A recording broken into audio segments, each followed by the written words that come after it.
toutes et tous et bienvenue sur la chaîne Le Mandataire Efficace. Aujourd'hui, on va voir comment affirmer son estimation. Allez, c'est parti!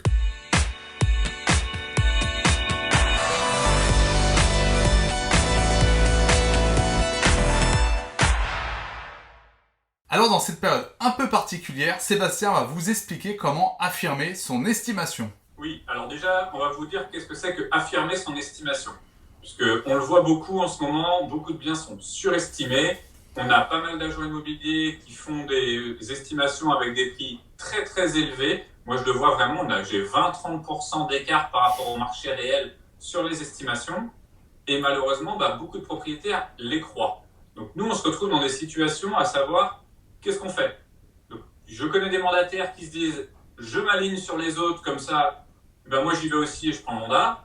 Et d'autres mandataires, comme Olivier et moi, où on est plutôt à se dire, non, nous on n'est pas d'accord, notre prix c'est ça, et soyons fiers de lui, et on va lui expliquer pourquoi. Avant d'expliquer, on va déjà donner un cas très concret. L'autre jour, je fais une estimation à 420 000 € d'un bien, il y a 3-4 mois de ça. La personne rit et me dit « Ah bah non, les autres agences me l'ont estimé 520 ». En fait, les autres, c'était une seule agence.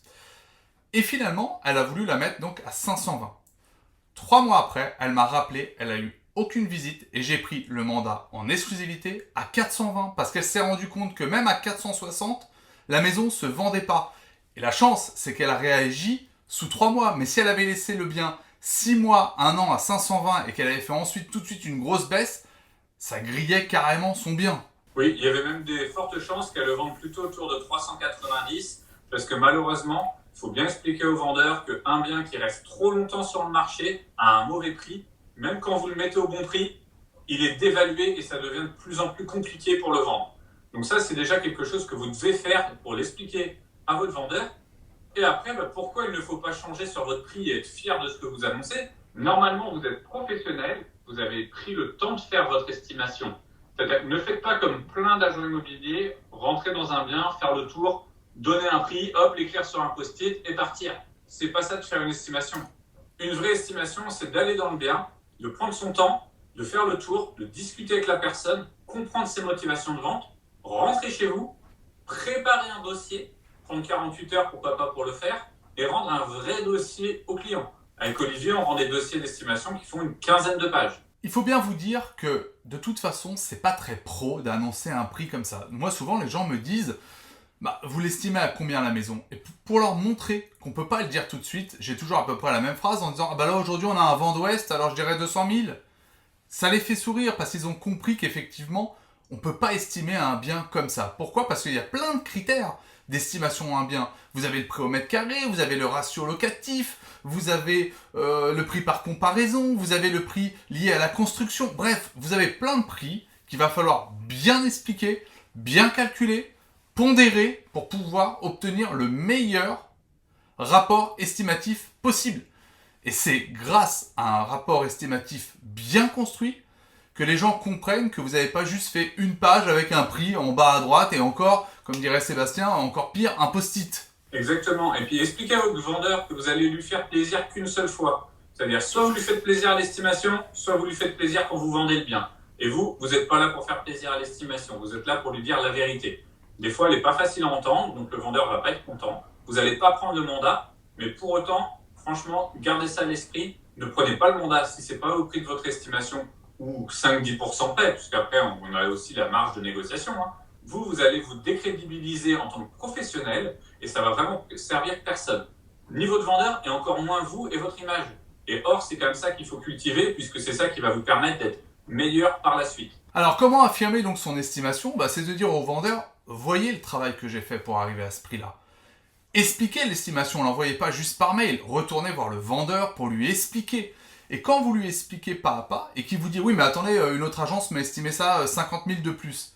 Dites-lui, le problème, monsieur, c'est qu'à 50 000 de plus, vous n'allez pas avoir de visite. Ou alors, pas d'offre.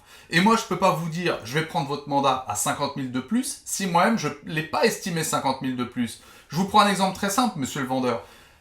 Je l'estime 300, vous en voulez 350. On va avoir un jour une offre à 300. Comment je vais vous dire que cette offre à 300 est bonne alors que j'ai accepté de prendre un mandat à 350? Je ne suis pas en corrélation avec le travail que je viens de faire. Dans ce cas-là, autant pas faire d'estimation. Et bien quand vous expliquez ça, sans agressivité, hein, mais en disant les choses très clairement, en vous appuyant toujours sur votre rapport estimatif, d'où l'intérêt de ce rapport, le vendeur, même s'il ne fait pas affaire avec vous, même si ce n'est pas le mandat avec vous aujourd'hui, il ne vous prendra pas, entre guillemets, pour un tocard. Et quand, au bout de 3-4 mois, il se sera usé de l'autre agence, je peux vous assurer qu'il vous appellera. Et il vous donnera le mandat parce qu'il aura compris que vous avez fait un bon travail. Et puis surtout, vous allez le suivre. Exactement, n'oubliez pas, suivez toujours les estimations que vous avez faites. Même si vous n'avez pas eu le mandat, même si notre agence a pris peut-être même une exclusivité, continuez à le rappeler parce que des fois, vous allez vous rendre compte que dans votre suivi, vous avez encore plus de contacts que l'agence qui a pris le mandat. Donc ça devient assez facile derrière de reprendre un mandat au bon prix. En tout cas, n'oubliez pas, et je pense que c'est le plus important, soyez confiant dans votre travail. Vous avez affirmé un prix, soyez confiant dans ce que vous avez fait. Ce prix-là pour vous, c'est le bon. Il n'y a pas de raison de travailler autrement. En tout cas, on voulait vous remercier parce que notre petite chaîne grandit de plus en plus. La formation grossit de plus en plus.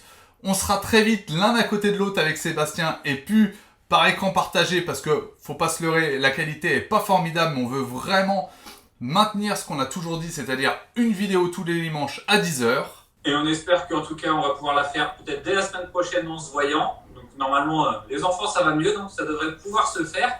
Vous, n'hésitez pas à nous mettre en commentaire s'il y a des thèmes de vidéos que vous aimeriez aborder. Ça sera avec plaisir qu'on essaiera d'y répondre. Et puis, on va vous dire à dimanche prochain.